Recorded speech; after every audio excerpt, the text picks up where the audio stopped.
Apostle Paul chiwenga achinyomba idzi Zanupf team yese yevarakasha achiti munoda 5 years here because here news mnangagwa is ane 43 years of failure.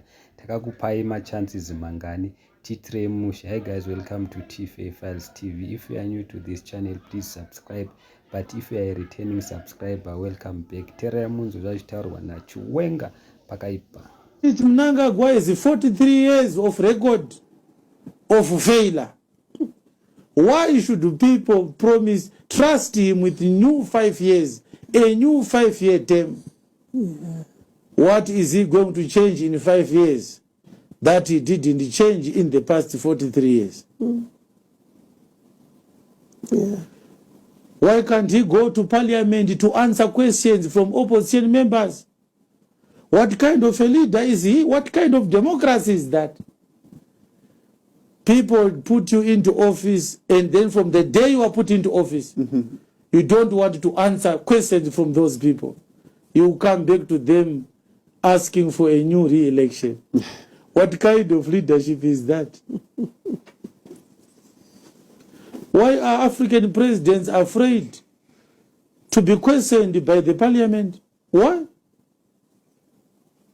And why do we give them room to spend 5 years unquestionable leadership? 5 years of unchecked leadership. Why do we do that? Why do presidents, why do political candidates come to rallies and speak while the electorate are quiet? When they finish speaking, they end the rally.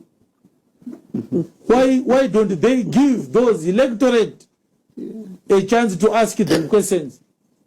You said you are going to build spaghetti roads. How much money do we need to build spaghetti roads? If you don't know how much money we need, why are you making a promise on a budget that is not yet known? Mudavaka spaghetti road, mariacho imari, atizive. Saka amutoziva kuti mari, saka muchaiwana kupi kana musikazoti mari. Show us proof. Tuda kuona feasibility study. Tuda kuona a project proposal. Tuda kuona ma estimates ema spaghetti roads amuda kuvaka. Tuda kuona kuti muri serious here. Kana pasina anything chakanyorwa pasi, kungotaura chete. Tichakuvakira zvikoro, tichavaka zvipatara, uchadya uchine mukaka.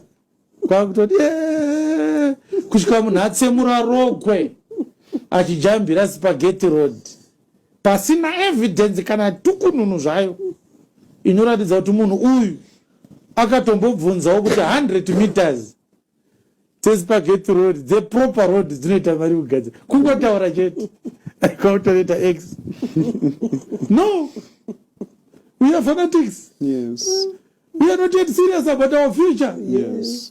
I'm sure guys mazvinzwira mega zvazvitaurwa naApostle chiwenga. Munoti kudini hazvo, because nesuwo kana takatarisa chii chavati vatiitira muZimbabwe so far, kana vachichemera imwe next 5 years chii chavachaita, because zvataurwa navachiwenga ruredza ati pamakore ese ava chii chavaita. Hatitaura nezveZanupf iyo pachayo.